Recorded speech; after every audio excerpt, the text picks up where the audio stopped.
You took the pain pills, right? So you shouldn't hurt anymore, right? And go ahead and vacuum. My husband looked at the pills I just swallowed. Wait a bit for them to work. I'll do the vacuuming properly, I said. He got up with a big sigh. I'm not saying I want to switch chores with him, but he could at least wait a bit, I thought, trying not to sigh. Suddenly, a sharp pain shot through my back, and I fell to the floor. I saw my husband rudely propping his foot on the back of the sofa. The pain was so bad I couldn't talk. Did he just kick me in the back? My husband laughed at me. I don't care if you're in pain. Just hurry up and vacuum. My name is Sally, and I'm 27 years old. I'm a regular housewife living with my husband Jacob. Our story goes back to when I joined the same company where Jacob worked.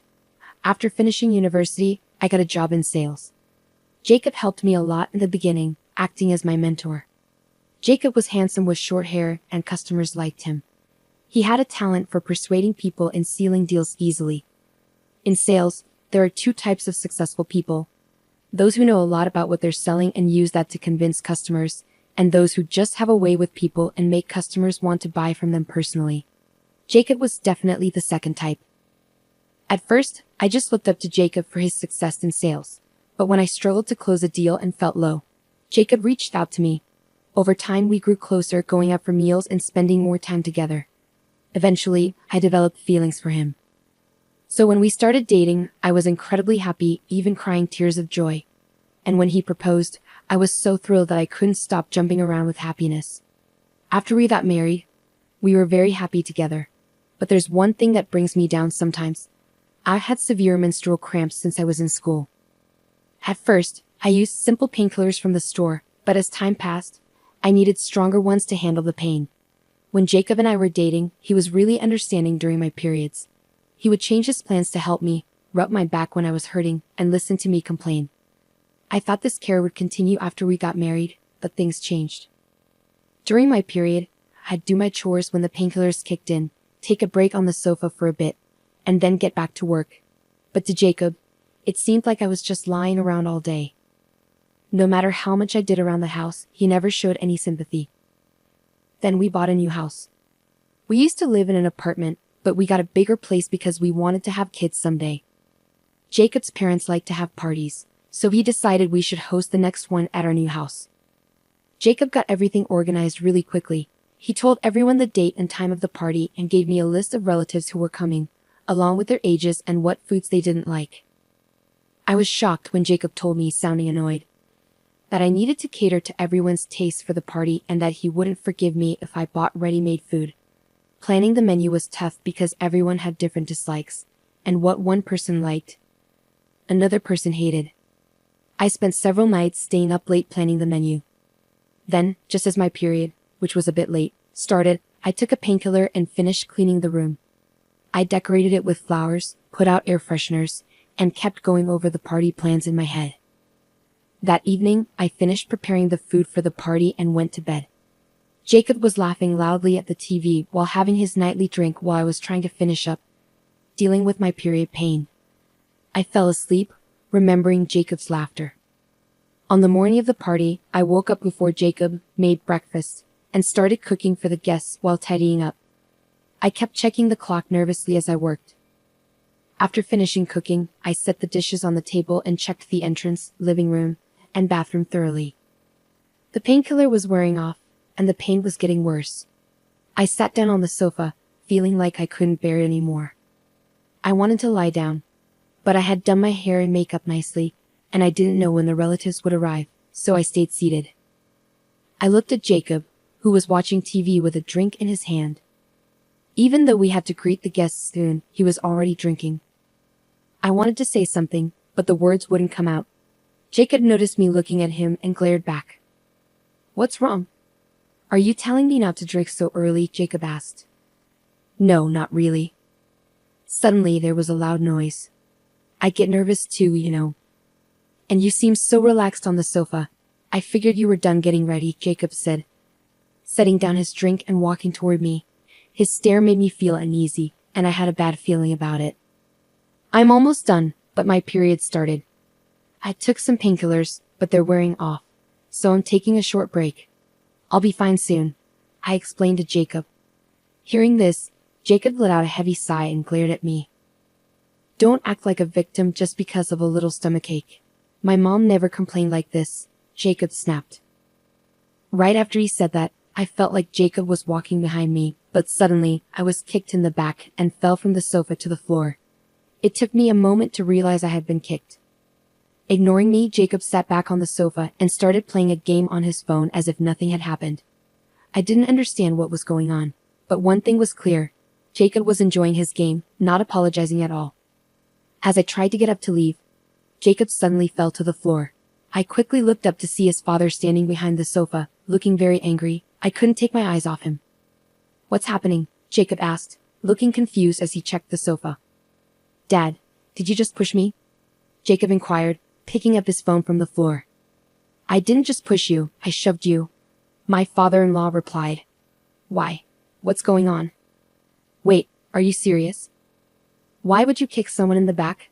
Especially Jacob, she's your wife. My father-in-law scolded him. Jacob seemed a bit surprised by my father-in-law's anger. Well, you know, I had a few drinks and lost control, he tried to explain, but my father-in-law wasn't buying it. Don't blame it on alcohol. No excuse for a man to hit a woman, my father-in-law said firmly. What do you mean? It's just a way to discipline, Jacob argued back. Discipline? She was taking a break on the sofa because she was in pain. I was teaching her that she doesn't work, she doesn't rest. Isn't that right, Sally? Jacob asked, turning to me for support. I didn't know how to answer Jacob's sudden question. I had finished preparing and was just trying to rest on the sofa. Maybe I should just tell the truth. Seeing my dilemma, my father-in-law looked at me. Sally, is what Jacob said true? He asked. I couldn't bring myself to answer. If I told the truth now, Jacob might get upset, and that wouldn't be fair to the relatives who were coming over to see our new home. I was trying to figure out what to say when my father-in-law spoke again. Sally, your silence says a lot, doesn't it? He remarked. Sorry, I managed to mumble, feeling confused by his words. If Jacob was telling the truth, you would have confirmed it right away, but you stayed silent. Does that mean there's something, or everything, wrong with his story? My father-in-law's words struck me hard. I wanted to tell the truth. Everything's ready, we just need to welcome the guests. I'm just not feeling well today, I said, trying to be diplomatic. Ah, you're just on your period? Jacob interjected abruptly. I felt like crying at his lack of sensitivity. I had carefully chosen my words to avoid such a direct topic in front of my father-in-law, and yet. Stop saying my period is just an excuse for feeling unwell. If you're done with your tasks, just say so. It seems like you think I'm sitting around doing nothing because I haven't finished. Jacob kept talking, not noticing how hard I'd been working. That's how Jacob saw things. He didn't remember me telling him earlier that I was almost done with the preparations. He didn't see all the work I've been doing since early morning, even since yesterday, getting everything ready and cooking. He didn't see me taking pills to cope with the pain and keep going. He decided we'd have the gathering here, but didn't lift a finger to help with the preparations or cooking. I did it all by myself. I started to get really angry. Listen to me, I began, but Jacob cut me off. She's always complaining about how bad her menstrual cramps are, but she never gets used to them. Every month when she gets her period, this is what happens, Jacob said, turning to his father. Dad, Mom wasn't like this, right?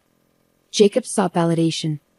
But it seems I made the right choice to come over early and help Sally since you, Jacob, decided to host this gathering without considering her.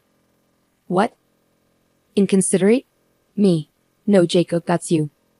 If you had worked with Sally, you would have seen how hard she worked on the preparations despite her pain. Instead, what did you do? Did you start drinking before everyone arrived? You were the one slacking off, Jacob. My father-in-law's outburst shocked everyone there. Jacob seemed to shrink back at his father's words. I didn't want Jacob to regret this like I do. I've tried to educate you about this, but... My father-in-law sat down heavily, sighing deeply.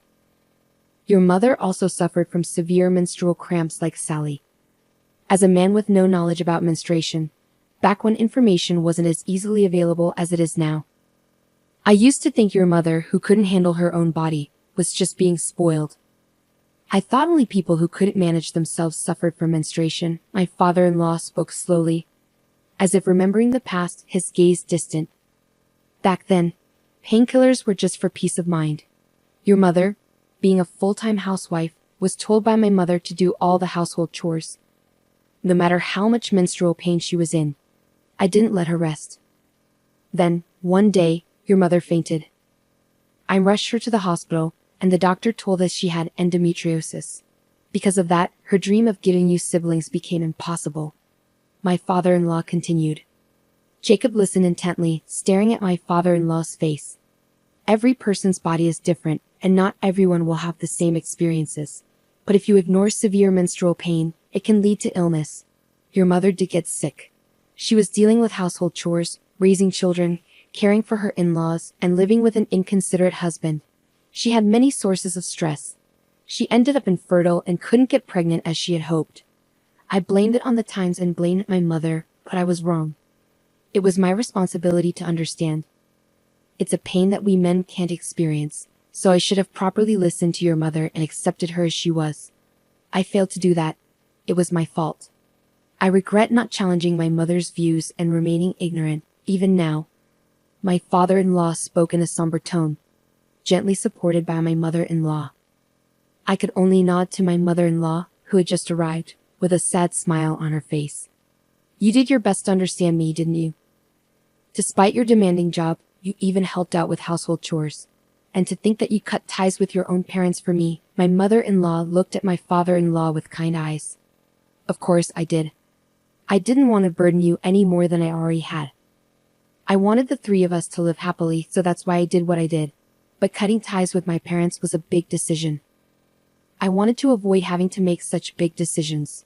That's why I've always tried to teach you, Jacob, hoping that you wouldn't make the same mistakes as I did. But it seems that I wasn't able to convey that to you at all. My father-in-law explained. Feeling the weight of the conversation, Jacob tried to lighten the mood. Hey, don't you think you're being a bit too dramatic, Dad? In my memory, sure. There were times when Mom was really unwell and had to lie down. But I don't remember her ever having to lay down because of something as minor as her period. Is this some kind of nostalgia bias? Are you maybe just assuming it was harder than it really was? Jacob's words hit a nerve. My mother-in-law's hand, resting on my father-in-law's shoulder, trembled slightly. He gently patted her hand and gave Jacob a stern look. You just forgot. Of course, as a mother, she'd want to shield her child from worry. She tried her best not to let you see. But if it were just a matter of gritting your teeth and bearing it, it wouldn't be a disease. Your mother did have to lie down because she was suffering from period pain. I remember you coming home from school and saying that she was asleep again. I remember having an honest discussion with you about it. She wasn't just shirking responsibilities. She had no choice but to lie down because she was unwell. It seems you didn't even notice that. You weren't looking at Sally, and you weren't looking at your mother either. My father-in-law expressed his disappointment. Upon hearing Jacob's words, my father-in-law looked visibly disheartened. I didn't know what to say or if I should even try to ease the tension. Just then, there was a knock at the door. Glancing at the clock, it was 5 minutes before our agreed gathering time. Despite my aching stomach, I hurriedly answered the door. As expected, it was one of our relatives. I quickly greeted them and rushed back to the front door. Upon opening it, all of our relatives stood there, holding a beautifully arranged bouquet of flowers as a housewarming gift. I thanked them warmly, provided guest slippers, and courteously ushered them into the living room. When all the relatives entered the living room, the tension between Jacob and my in-laws was palpable. The relatives exchanged uneasy glances with each other. What's happening? One of the relatives asked my father-in-law. Thanks for coming to Jacob's housewarming party. We were just in the middle of a disagreement, so I apologize for the tense atmosphere, my father-in-law explained. Jacob here thought Sally was just being lazy when she was actually resting on the sofa because she wasn't feeling well. He pushed her off the sofa. So I was reprimanding him. At my father-in-law's words, all the relatives looked shocked, and a younger woman among them approached me with concern. Are you okay? You must be exhausted from all the preparations, she said sympathetically. I shook my head in response. No, it's just... I'm dealing with really painful menstrual cramps. What are you saying? Even workplaces offer menstrual leave, you know. I've used it myself. The woman remarked in disbelief. The severity varies, but if it's really bad, you can take time off work. Why can't you rest at home? With determination, she turned her gaze towards Jacob. who seemed intimidated by the disapproving looks from his parents and all the relatives. Unable to withstand their stares, Jacob hurriedly left the room and retreated to his own.